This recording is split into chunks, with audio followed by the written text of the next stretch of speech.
Oi, pessoal, tudo bem? Muito boa noite para todo mundo. Hoje, conforme o prometido, a gente vai falar sobre tuberculose. E aí, enquanto a gente espera aqui uploadar, atualizar, eu vou falar por que eu esqueci, por que eu resolvi fazer sobre esse tema de tuberculose, né? Que eu fiz post anteontem, fiz os stories, todos explicando de tuberculose. Por quê? Porque a tuberculose tá bombando, minha gente. Todo dia eu peço exame de catarro, todo dia chega mais gente para eu pedir exame de catarro.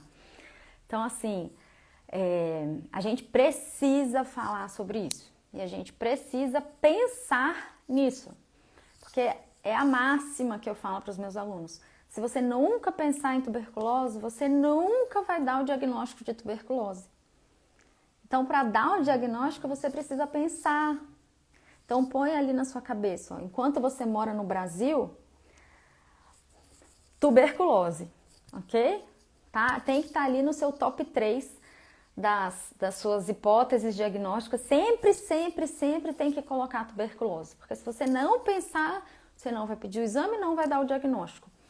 Semana retrasada, eu fiz a confirmação de um diagnóstico de uma senhora que já tinha uma lesão pulmonar bastante extensa. E assim, já tinha sintomas aí há pelo menos 9 meses, mas acabou que confundiu os sintomas com outras queixas que ela já tinha, de dor muscular, de diabetes, de polineuropatia. Mas a gente não pode ignorar os sintomas, por mais inespecíficos que eles sejam. A gente precisa pensar em tuberculose. Por isso, a live de hoje eu vou fazer num formatinho um pouco diferente do que eu habitualmente faço só com tópicos. Eu peguei as principais informações que eu vejo como problema, que é, além de pensar que pode ser o tuberculose, que é o que eu tenho falado essa semana, é como diagnosticar. Se eu penso que é tuberculose, o que eu preciso fazer? E é sobre isso que eu vou falar hoje aqui com vocês, sobre pensei. E agora? Para quem que eu penso? Então, para você que está chegando, seja muito bem-vindo, muito boa noite. Meu nome é Beatriz, eu sou médica, clínica geral, pneumologista. E hoje eu vim aqui para falar sobre tuberculose. Eu sei que você acha que não existe mais tuberculose, mas existe muito. Como pneumologista, que é a médica do pulmão e do catarro, eu posso te dizer que existe muito. Então, para você aprender, vem para cá, manda esse aviãozinho aqui, ó, pro coleguinha que precisa aprender, pro vizinho, pro parente, para enfermeiro, médico, farmacêutico, bioquímico, para todo mundo, porque todo mundo precisa saber sobre isso. É um assunto de saúde pública, é uma urgência, é uma necessidade que todo mundo saiba sobre tuberculose. Então, é isso mesmo, Elisângela, existe, nossa, muita gente, a gente não dá conta de pensar em toda a tuberculose. Então, eu quero muito que vocês participem, hoje eu vou apresentar mais de uma forma expositiva mesmo. Qualquer dúvida que tiver, manda aqui nos comentários, tá? Eles vão ficar abertos. Dúvidas, sugestão, perguntas, experiências pessoais, conhecimentos para compartilhar, manda tudo aqui embaixo para a gente poder discutir bastante no fim da aula, tá? Vou tirar todas as dúvidas, tem as dúvidas da caixinha que eu deixei aberta, que eu tentei já programar aqui para mais ou menos responder durante a aula, tá? Então, bora lá. Então, vamos começar. Então, hoje as informações eu peguei aqui dessa referência bibliográfica, tá? Que é o Manual de Recomendação para o Controle da Tuberculose no Brasil. É uma literatura disponível na internet, só colocar lá no Google, tá? É a literatura oficial, a normativa oficial do Ministério da Saúde com orientação sobre tuberculose, tanto dos sintomas, da investigação, do tratamento, dos efeitos adversos. Então, é uma literatura bastante extensa, tudo que você precisar saber tá ali. Então, é bem fácil de você conseguir, basta só você ter o interesse. Então, todas as informações que eu tô tirando são daqui. com os experts de tuberculose no Brasil, tá? Então, vamos lá. A primeira coisa que eu quero falar com vocês eu disse que a gente tem que pensar em tuberculose, certo? E eu falei que a tuberculose está aí e que a gente precisa pensar em todo mundo que tosse e que não tosse e que tem uns sintomas estranhos, mal-estar, febre, perda de peso, emagrecimento, falta de apetite, suor à noite. Você precisa pensar em tuberculose. Então aqui eu trouxe conceitos muito importantes sobre o que é um sintomático respiratório, que é uma palavra que a gente usa com bastante frequência na pneumologia e no meio da estratégia de saúde da família, né, nas unidades básicas de saúde. Então, o sintomático respiratório é toda pessoa na população geral, tá? Que tem tosse há mais de 3 semanas, ok? Então, se você tá com tosse há mais de 6 meses, você é considerado sintomático respiratório. Se a sua mãe, o seu pai, o seu namorado, a sua namorada está tossindo há 2 meses, ele é considerado sintomático respiratório, ok? Para populações específicas, restritas de liberdade, então, para o pessoal que mora em asilo, orfanatos e sistema prisional, moradores de rua, a gente considera outro período, bem mais curto que esse. Mas para a população geral, 3 semanas. 3 semanas. E qual é a orientação? Que todo sintomático respiratório deve ser investigado para tuberculose. Tá aqui, ó, na recomendação, aqui, ó, nesse balãozinho azul.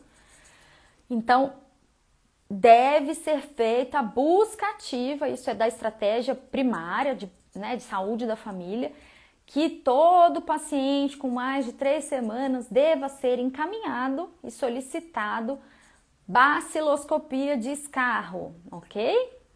Então, com certeza, se você trabalha em alguma especialidade clínica, ou se você atende no PS, no postinho, na UPA, com certeza tem alguém que vai chegar tossindo e que essa pessoa vai falar que tosse há um tempão e que já tomou um monte de xarope para tosse, de alergia, de tudo isso e que não resolveu.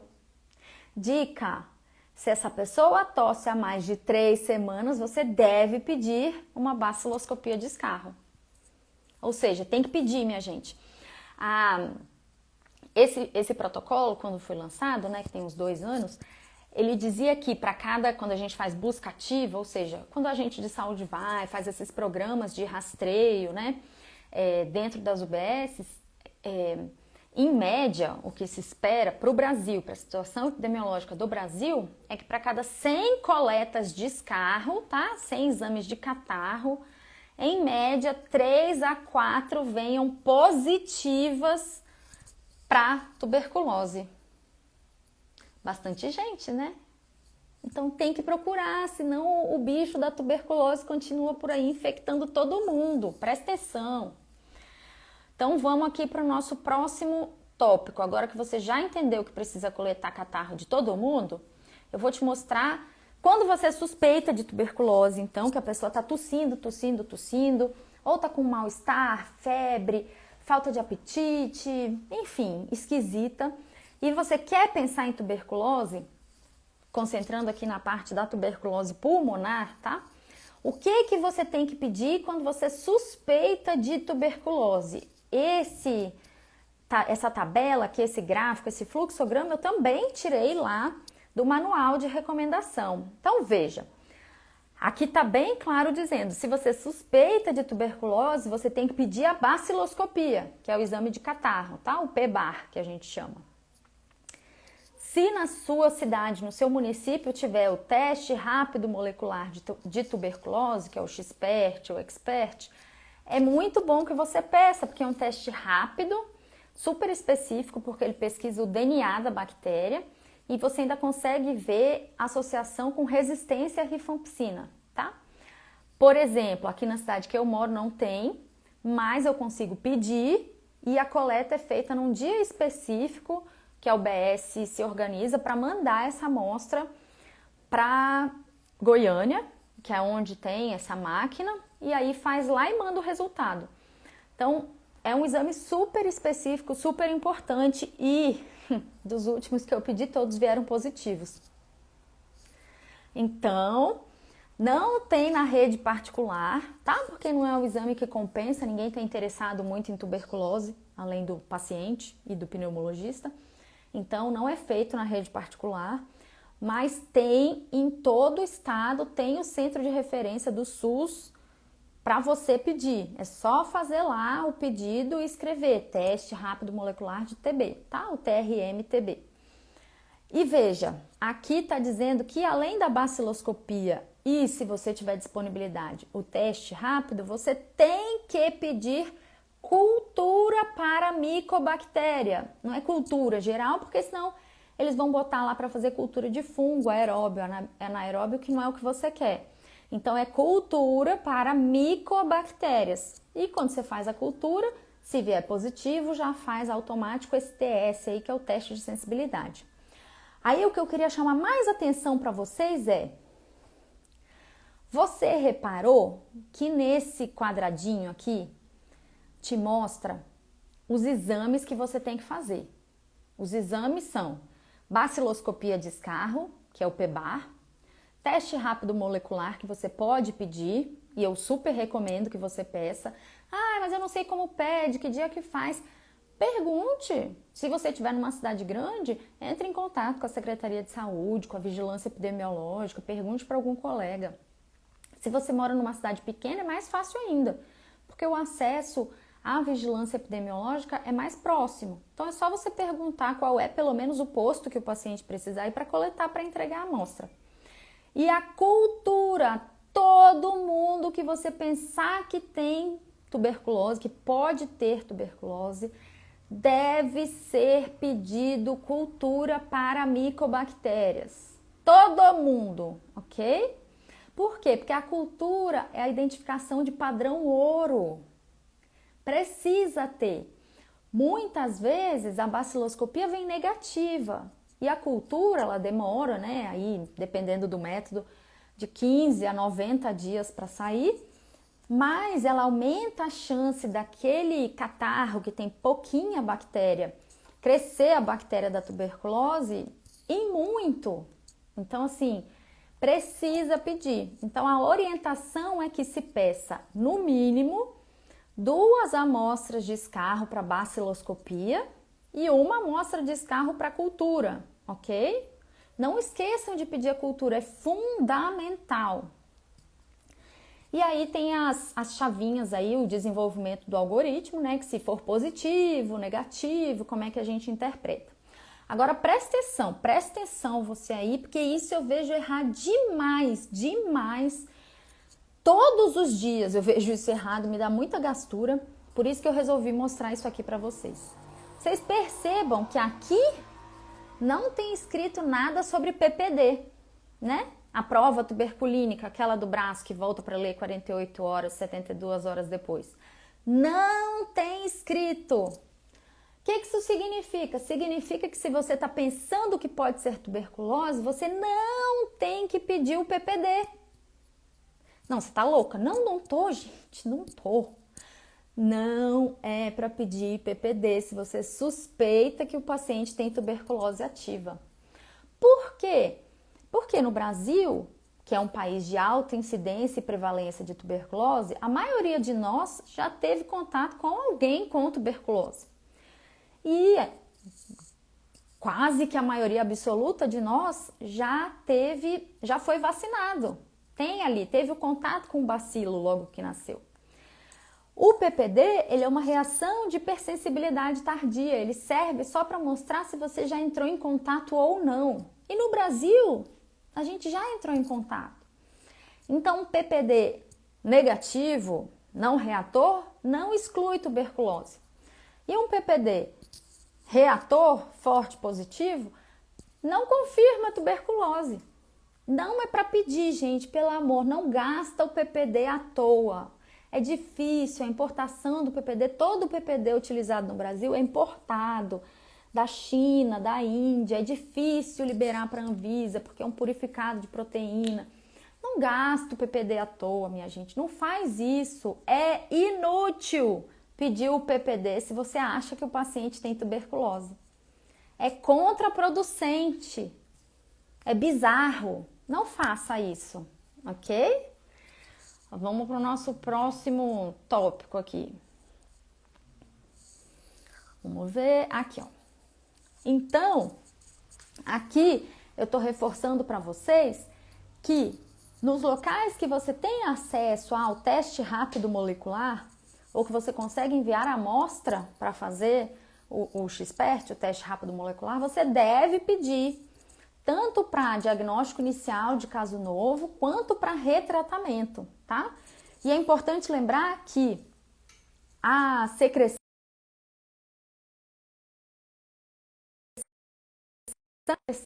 enviada para a amostra, para avaliação do teste rápido molecular, pode ser qualquer secreção, já tem validação, claro, para escarro, mas também para líquido.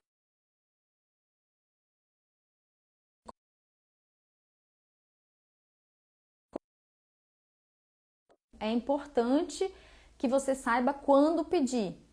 Se você tiver disponibilidade, peça sempre, tá? Se você não tem disponibilidade de pedir o teste rápido molecular, você vai pedir a baciloscopia. E repare que nos dois casos, tanto se você tiver teste rápido molecular, quanto se você não tiver, você deve pedir a cultura de escarro, tá? É obrigatório, minha gente. Então peça a cultura. Mas escreva cultura para micobactérias, ok? Vamos ver aqui o próximo. Aqui, ó. E aí vem a pergunta que todo mundo faz. Mas e aí, quando que eu peço para coletar o catarro? Tem um momento exato? Tem, na hora que você suspeitou que é tuberculose. Então, o ideal é que você peça o quanto antes para não perder a oportunidade de dar um diagnóstico. Então, por exemplo, se você está lá atendendo no pronto-socorro, na UPA, e o paciente chega falando para você que está com catarro, com tosse há mais de 3 semanas, já pede ali agora. Se no hospital que você trabalha, no pronto-socorro que você trabalha, já fizer o exame de baciloscopia, já pede a baciloscopia ali, naquele momento, tá? Sem perder tempo. E aí você dá os outros pedidos para a pessoa realizar nos dias seguintes. E aí, aqui tem uma história, um mito, um folclore, uma lenda muito esquisita de que só pode coletar escarro de manhã cedo sem escovar o dente. Minha gente, isso é lenda, tá? Por que que a gente geralmente pede para o paciente coletar o escarro de manhã cedo? Porque é quando ele tem mais catarro.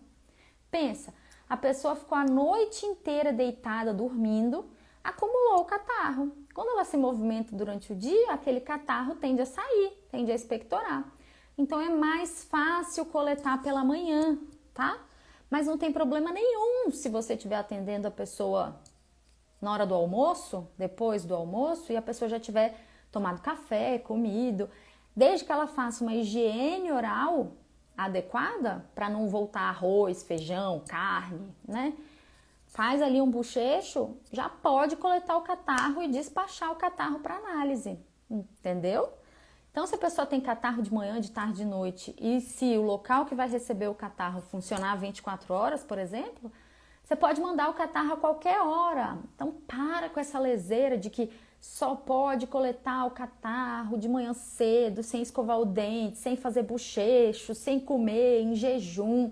Não, gente, não tem nada disso, tá? A gente só pede para lavar a boca, higienizar a boca após a alimentação para não ir comida junto, ok? Não perca a oportunidade de dar o diagnóstico de tuberculose, não perca.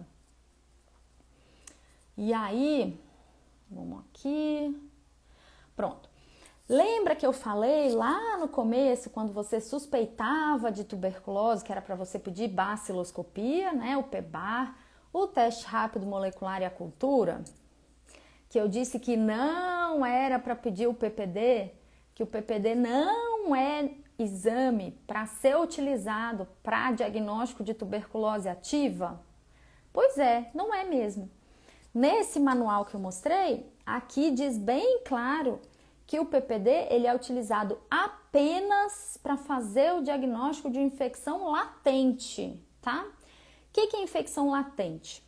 É assim, todo mundo aqui, a gente considera que no Brasil já teve contato com tuberculose, mas algumas pessoas vão passar por uma mudança de status imunológico, então ficaram imunossuprimidas, seja por HIV, seja por uma neoplasia, seja porque são diabéticas e desenvolveram doença renal crônica, ou porque tem alguma doença autoimune que precisa usar medicamento imunossupressor. Enfim, a pessoa teve o contato, mas até aquele momento, por exemplo, ela tinha um sistema imune forte. E aí descobriu-se que ela não tem um sistema imune tão forte, que já é mais fraquinho, que tem alguma coisa que prejudica o sistema imune dela de funcionar. Nesses casos, se você já sabe, por exemplo, que o paciente é HIV, você deve pedir um PPD para ver se aquele bichinho da tuberculose que a pessoa respirou eventualmente, que estava lá dormindo no pulmão, não tem o risco de acordar com aquela imunodeficiência. Ou, por exemplo, se você tem artrite reumatoide, lúpus, doença de Crohn, enfim, e vai usar algum imunossupressor, algum anti-TNF-alfa, um imunobiológico, aquilo pode causar queda na sua imunidade. Então, se aquilo pode baixar a sua imunidade, o que a gente tem que fazer? Já faz o PPD antes de dar o remédio que vai cair a imunidade.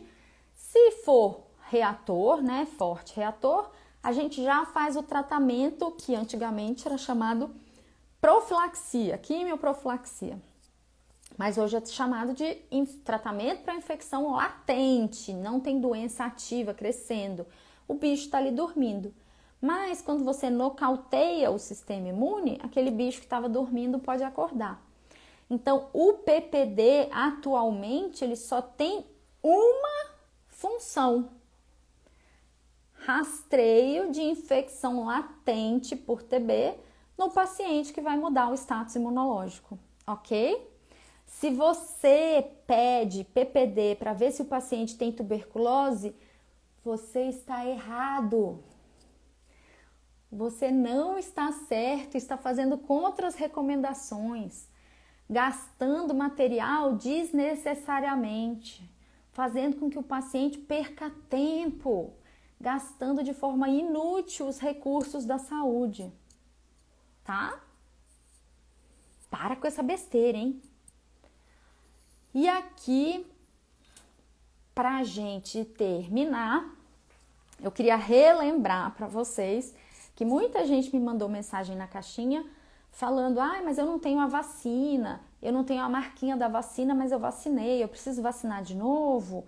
Quando que meu filho tem que vacinar de novo? Tem dose de reforço da vacina? Não, não tem, tá? Então, quem tomou a vacina até os 5 anos tomou. Quem não tomou a vacina depois dos 5 anos não tomará mais, a menos que tenha um diagnóstico de hanseníase, tá? Que é uma outra doença de pele. Então, se você não fez a marquinha, tudo bem, você não fez. Se você morava numa comunidade isolada e não tomou vacina, tudo bem, você não tomou a vacina. Depois dos 5 anos, não é mais para vacinar com a BCG, que é aquela vacina que dá de criancinha, que faz a marquinha aqui do lado, tá? Porque, como eu disse nos stories anteriormente, a vacina, a BCG, ela protege contra as formas graves de tuberculose na infância. E por formas graves a gente entende como tuberculose de sistema nervoso central, tá? Então cérebro, meninges, coluna. E para proteger contra a tuberculose disseminada. Essas duas situações têm alto risco de mortalidade e que é o que a gente não quer. Como o sistema imune da criança está desenvolvendo, a gente precisa dar uma proteção ali para pelo menos não acontecer nada de grave com a criancinha. Então a vacina BCG que a criancinha toma, ela protege contra essas formas graves, mas ela não impede que a criança, nem o adolescente, nem o adulto, tenham tuberculose pulmonar, ganglionar, pleural, tá? Então, se você não tem a marquinha, tudo bem, você vai ficar sem a marquinha e sem problema nenhum. Você sobreviveu, você passou dos 5 anos sem tuberculose de sistema nervoso central e sem tuberculose disseminada. Ah, mas eu posso ter isso alguma hora na vida? Pode, se você ficar um imunossuprimido, tá? Então, essas doenças são mais associadas com imunossupressão, por exemplo, com HIV, ok? Então, deixa eu ver aqui. Pronto, agora eu voltei para minha casa. Perguntas. Agora é a hora, hein? Fale agora ou erre para sempre. Vamos ver aqui, que eu vi que tinha uns comentários aqui. Nossa, existe muita tuberculose, viu? O manual, ele é bem longo, eu recomendo que todo profissional de saúde leia esse manual aqui, ó. Esse, tá? Tem no Google, é só digitar, ele é gratuito, tem em PDF, tem slides que eles fazem para divulgar nos municípios. Mas assim, é fundamental para quem é profissional da área de saúde ler esse manual, porque lá vão ter todas as recomendações. E é fundamental para você ter quando você quiser consultar, tiver dúvida de algum assunto específico, para saber ali, vai te guiar e vai te orientar, tá bom? Que bom que gostou, vamos ver mais aqui. Olha, gente, eu espero que vocês não façam mais essas gafes, essas coisas erradas, tá? De pedir PPD na suspeita de tuberculose. Por favor, não faça isso. Isso está errado, tá? Ai, mas eu acho que ninguém se importa com o que você acha. O que você acha não é relevante para a ciência. Para ser relevante, precisa ter um estudo bem detalhado, com um grande número de pessoas. Então, fazer o PPD para dar o diagnóstico de tuberculose é escrever "eu sou burro" na cara. Não faça, não importa o que você acha, tá? Lembrando que você só vai suspeitar de infecção latente por tuberculose depois que você excluiu totalmente a chance de ter tuberculose ativa, de ter o bicho ali fazendo uma festa e se proliferando no seu pulmão. Então, por exemplo, você tem uma pessoa com tuberculose numa casa e moram 8 pessoas com aquele paciente índice. Todo mundo da casa vai ter que passar por uma consulta médica de contactuantes, porque todo mundo tem chance de ter pego tuberculose. É claro que a maioria das pessoas que tem a imunidade boa não vai desenvolver tuberculose. Provavelmente o corpo vai dar um jeito de matar o bicho ou o bicho vai ficar ali adormecido, de múmia, tá? Mas todo mundo tem que passar por avaliação de contactuantes. Por contactuante, a gente entende pessoas que moram na mesma casa ou pessoas que têm contato íntimo. E nisso a gente tenta estratificar mais ou menos quem tem contato por mais de 20 horas por semana. Então, supondo que você trabalha com um coleguinha assim, que trabalha na mesa de lado da sua, você trabalha 8 horas por dia, agora não está mais usando máscara, você é considerado um contactuante, tá? E o que a gente faz? A gente notifica a tuberculose, a gente encaminha para a UBS, diz dos contactuantes, e aí a sugestão é que para todos esses contactuantes, os adultos, né, acima de 14 anos pelo menos, tem que passar numa consulta médica para fazer avaliação geral, ausculta respiratória. Todos, independente de ter sintoma ou não, tem que fazer um raio-x de tórax. E quem tiver catarro, independente de quanto tempo tem, deve fazer uma baciloscopia. Todos. Ah, mas eu não tenho catarro. Eu não tenho, eu até tenho tosse, mas é seca. Bom, você não tem catarro, você não vai conseguir coletar catarro, por isso você não vai fazer o exame. Mas tem que passar na consulta médica e tem que fazer raio-x. Se o médico achar que o raio-x está alterado ou que a sua ausculta pulmonar está alterada, aí ele pode pedir uma tomografia ou outros exames, tá bom? Mas todos os contactuantes têm que ser investigados. Existe uma estatística de que em média, por um ano, né, durante um ano, o paciente com tuberculose infecte mais ou menos 12 a 13 pessoas, o que é bastante. Não quer dizer que essas 12 pessoas vão ter tuberculose, mas quer dizer que elas vão inalar o bicho e aquele bicho, em algum momento da vida, pode dar a doença, ok? Ó, tem uma perguntinha aqui. TB extrapulmonar positivo, o PPD da mesma forma que a forma pulmonar? O TB extra... Deixa eu ver aqui se eu entendi. O PPD... Bom, se for TB extrapulmonar, ou seja, fora do pulmão, você vai fazer o protocolo, as investigações da mesma forma, só que você não vai conseguir escarro. Então, você vai ter que tirar uma amostra, mandar para biópsia, e sempre tem que mandar para cultura. E, excluindo as criancinhas, tá? Excluindo as criancinhas, ninguém deve fazer PPD para investigar tuberculose, seja pulmonar ou extrapulmonar. Não é indicado PPD para investigar tuberculose ativa. Vamos ver outra pergunta aqui, ó. GeneXpert, que é o teste rápido molecular, pode manter-se positivo mesmo no final de um tratamento bem feito? Então, pode, mas não é para se manter. Porque quando você faz o GeneXpert, né, o teste rápido molecular, você manda também para a cultura. Apesar dele identificar direcionado o DNA da micobactéria tuberculose, você precisa na cultura para confirmar, porque às vezes aquele bacilo pode ser sensível à rifampicina, que é o que o XPERT testa, mas pode ser resistente às outras drogas. E aí, se isso se mantiver positivo, pode ser que o paciente continue infectado. Tem uma outra modalidade de GeneXpert agora, que é mais moderno. E tem uma parte lá que ele pode conter traços de bactérias. E que isso pode ser significativo num contexto de paciente imunossuprimido, mas num contexto de pacientes não imunossuprimidos pode ser só fragmento da bactéria que restou ali. Então, tipo um cabelinho, um pezinho, uma mãozinha de uma bactéria que já está morta, que nem existe mais, mas como tem a pesquisa do DNA, aquele fragmentinho de bactéria morta pode estar aparecendo e dar positivo. Então, vai depender da história clínica. É possível que se mantenha positivo no fim de um tratamento? É normal? Não. Por isso, a história clínica conta muito. E também a avaliação radiológica. Se o paciente está tendo melhora clínica, né, ganhando peso, melhorou o catarro, melhorou a falta de ar.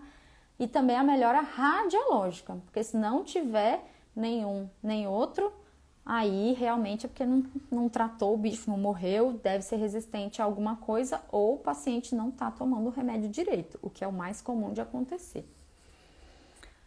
Mais perguntas, minha gente? Não? Depois eu quero ouvir o feedback aqui de vocês. Sobre se vocês gostaram desse modelo de live com slides, né? Não sei como é que é o nome disso nas lives. Eu acho que foi bastante informativo. Eu gosto bastante de conversar, de discutir, mas para algumas coisas a gente precisa ter informação focada, real. Então, por isso que eu trouxe nesse formato. Eu vou deixar disponível, tá? No feed. Aproveita e manda para todo mundo que precisa saber isso. Se você conhece alguém que fica pedindo PPD para investigar tuberculose, manda, tá errado. Não faça isso. Vamos divulgar conhecimento certo, conhecimento real, conhecimento responsável. Tudo bem? A gente se vê na quinta-feira que vem, viu? Tchau, boa noite!